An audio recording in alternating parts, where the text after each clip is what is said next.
Shalom saudara yang dikasihi Tuhan Yesus Kristus. Selamat malam, selamat berjumpa kembali dalam renungan pada malam hari ini. Saya mengucapkan salam sejahtera buat saudara semua dimanapun saudara berada. Damai dan sukacita oleh Roh Kudus melimpah senantiasa dalam hati dan kehidupan saudara semua. Sebelum kita mendengarkan renungan firman Tuhan, mari sama-sama kita berdoa. Kami datang di hadirat-Mu ya Bapa, mengucap syukur untuk segala berkat kemurahan-Mu di hari ini. Tuhan yang sudah menolong kami dalam aktivitas dan pekerjaan kami. Semua yang kami capai adalah berkat pertolongan Tuhan. Saat ini kami mau mendengarkan sabda firman-Mu. Urapi setiap kami ya Tuhan, agar kami dapat mengerti akan kehendak-Mu. Dalam nama Tuhan Yesus kami berdoa. Haleluya. Amin. Saudara dikasih Tuhan, pembacaan Alkitab kita pada saat ini terdapat dalam kitab Nabi Yesaya pasal yang ke-10. Saudara dapat membacanya secara pribadi setelah mendengarkan renungan ini. Saya akan membaca kitab Yesaya pasal 10 ayat 15. Tertulis demikian. Adakah kapak memegahkan diri terhadap orang yang memakainya, atau gergaji membesarkan diri terhadap orang yang mempergunakannya? Seolah-olah gada menggerakkan orang yang mengangkatnya, dan seolah-olah tongkat mengangkat orangnya yang bukan kayu. Saudara yang dikasih Tuhan, di tahun 1965, Sekretaris Negara bagian Illinois bernama Paul Powell menghadapi suatu dilema dalam mengambil keputusan tentang plat nomor kendaraan. Ia bingung hendak memberikan kepada siapa plat nomor kendaraan yang berangka 1.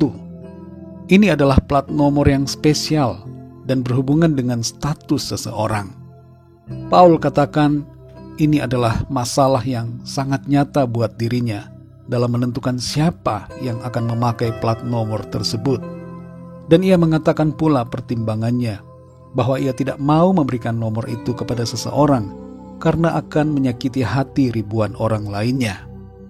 Akhirnya ia sampai pada sebuah keputusan yang ia pikir merupakan solusi yang terbaik. Plat nomor kendaraan berangka 1 itu ia berikan untuk dirinya sendiri, dipasang di kendaraannya.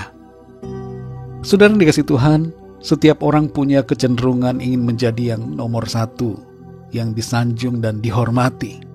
Hal ini begitu lekat dengan kesombongan. Dalam Yesaya 10 ayat 15 ini, Tuhan menegur sikap sombong bangsa Asyur. Karena bangsa Asyur merasa diri mereka hebat, bijaksana dan kuat, padahal mereka mengalami apa yang mereka pandang sebagai keberhasilan dan kemenangan karena kuasa Tuhan. Itu sebabnya Tuhan memperingatkan Asyur dan menyatakan akan merendahkan bangsa yang telah menjadi sombong itu. Tertulis dalam Yesaya 10 ayat 15 ini, adakah kapak memegahkan diri terhadap orang yang memakainya, atau gergaji membesarkan diri terhadap orang yang mempergunakannya?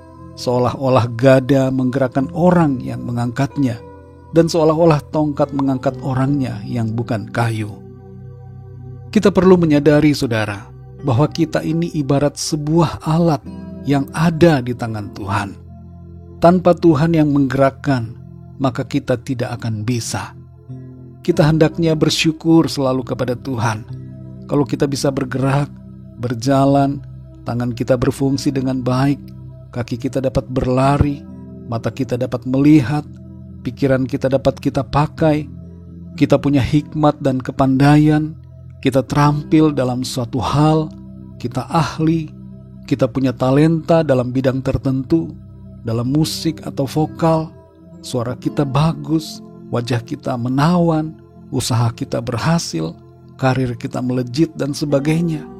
Kita perlu sadari bahwa itu semua adalah karena pertolongan dan kemurahan Tuhan saja. Jangan sampai kita menjadi lupa akan siapa diri kita, bahwa kita ini bukanlah siapa-siapa tanpa Tuhan. Jangan sampai kita lupa akan campur tangan Tuhan, lalu meninggikan diri, mencari kemuliaan bagi diri kita sendiri, dan tidak memuji dan memuliakan Tuhan di atas semua pencapaian kita. Seandainya Asyur bertobat dan menyadari keberdosaan mereka, menyadari bahwa mereka sudah sombong dan tinggi hati, pasti mereka tidak akan mengalami murka yang dari Tuhan. Mari kita, saudara semua, sadar diri. Jangan biarkan kita terus hidup dalam kesombongan dan keangkuhan. Marilah kita ingat selalu akan Tuhan yang begitu baik, Tuhan yang selalu menolong kita dan menyertai dalam segala keadaan. Rendahkan diri kita di hadapan Tuhan. Akuilah karya dan kuasa-Nya dalam hidup kita.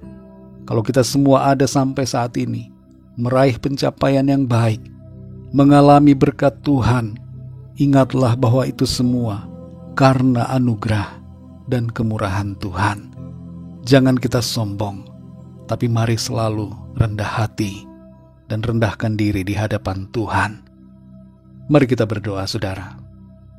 Bapa kami yang di sorga, Bapa dalam nama Tuhan Yesus Kristus, kami mengucap syukur untuk firman-Mu yang sudah kami dengar, kami baca dan renungkan saat ini. Sungguh Engkau baik, Tuhan. Kalau kami masih ditegur oleh Engkau, itu tandanya bahwa Tuhan mengasihi kami. Kami mengakui kesalahan dan dosa kami, ya Tuhan. Kami seringkali masih bersikap sombong, angkuh, tinggi hati.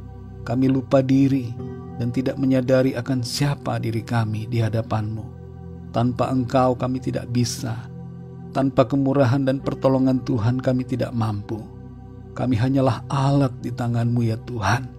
Karena itu kami mohon pengampunan Tuhan dan ajar kami untuk selalu menyadari bahwa semua yang kami capai, semua dan seluruh keberadaan kami adalah karena anugerah Tuhan.